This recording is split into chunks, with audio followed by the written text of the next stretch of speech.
I was 18 years old when I got married. I belonged to a very conservative family, a Baloch family, where good daughters never say no to their parents.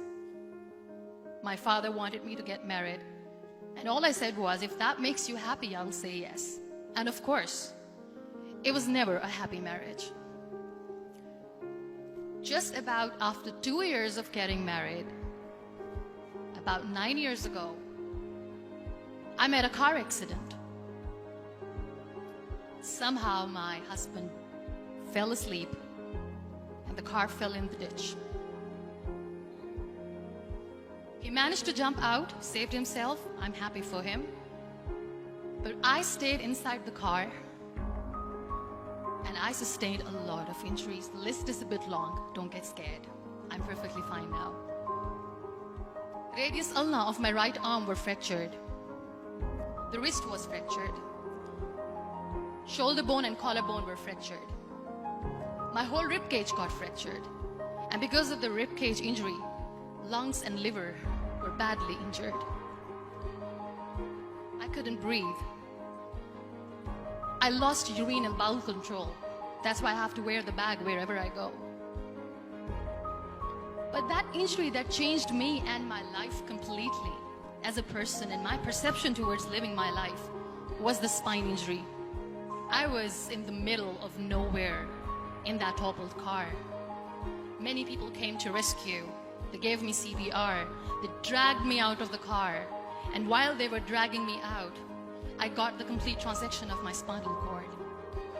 Those 2.5 months in the hospital were dreadful. I will not make up stories just to inspire you. I was at the verge of despair. One day, doctor came to me and he said, well, I heard that you wanted to be an artist, but you ended up being a housewife. I have a bad news for you. You won't be able to paint again because your wrist and your arm are so deformed, you won't be able to hold a pen again. And I stayed quiet. Next day, doctor came to me and said, your spine injury is so bad, you won't be able to walk again. I took a deep breath and I said, it's all right.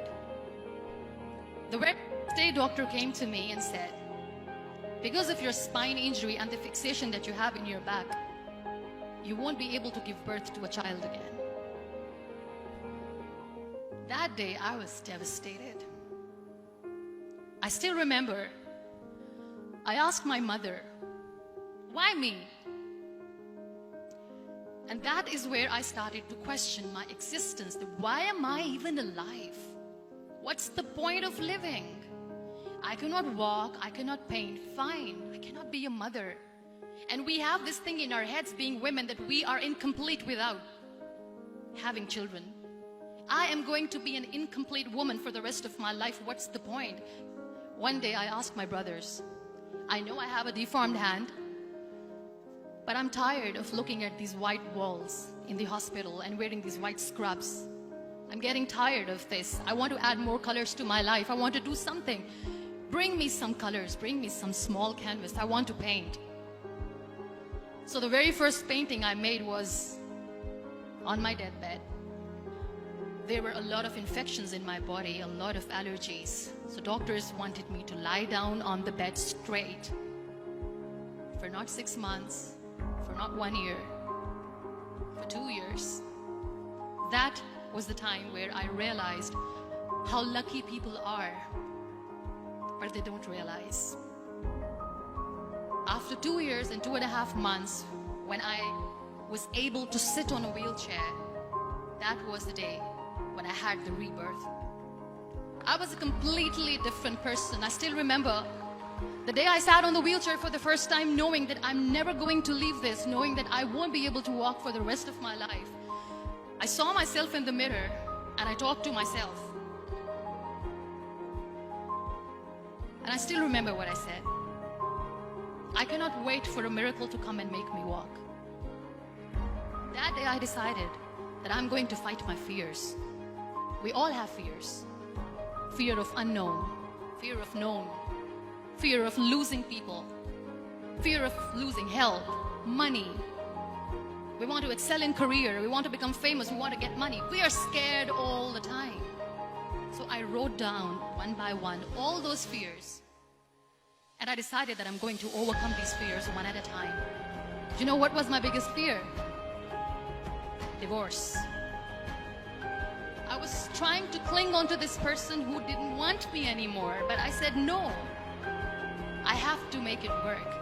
But the day I decided that this is nothing but my fear, I liberated myself by setting him free. And I made myself emotionally so strong that the day I got the news that he's getting married, I sent him a text that I'm so happy for you and I wish you all the best. And he knows that I pray for him today. My biggest fear, number 2, was I won't be able to be a mother again. And that was quite devastating for me. But then I realized there are so many children in the world, all they want is acceptance. So there is no point of crying, just go and adopt one. And that's what I did. I gave my name in different organizations, different orphanages. 2 years later, I got this call from a very small city in Pakistan. I got a call and they said, "Are you Mubina Mazari? There is a baby boy and would you like to adopt?" And when I say yes, I could literally feel the labor pain. I said, yes, I am going to adopt him. I am coming to take him home. And that day, I was 2 days old, and today he's 6. So I decided that instead of starting an NGO for disability awareness, which I know will not help anyone, I started to appear more in public. I started to paint. I always wanted to. I have done a lot of modeling campaigns, different campaigns for brands like Tony and Guy.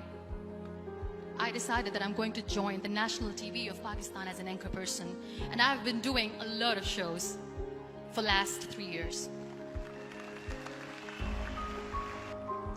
So when you accept yourself the way you are, the world recognizes you. It all starts from within.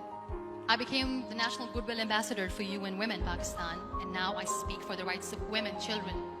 We talk about inclusion, diversity, gender equality, which is a must.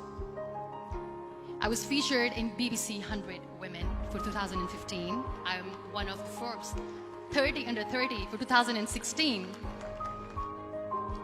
We always expect ease from life.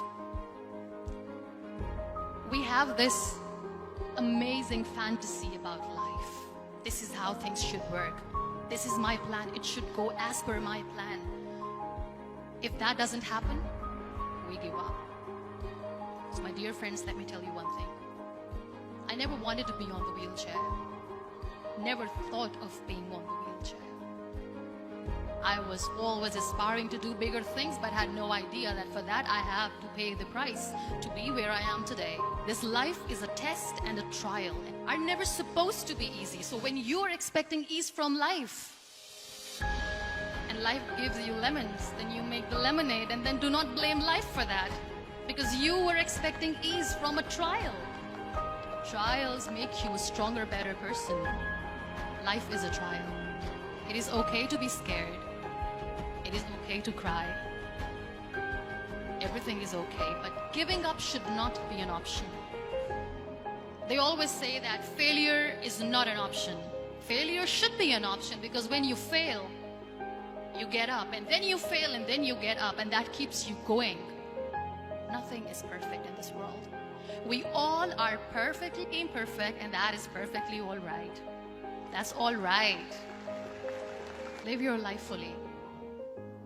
Accept yourself the way you are. Be kind to yourself. Be kind to yourself. I'll repeat, be kind to yourself, and only then you can be kind to others. Love yourself and spread that love. Never give up.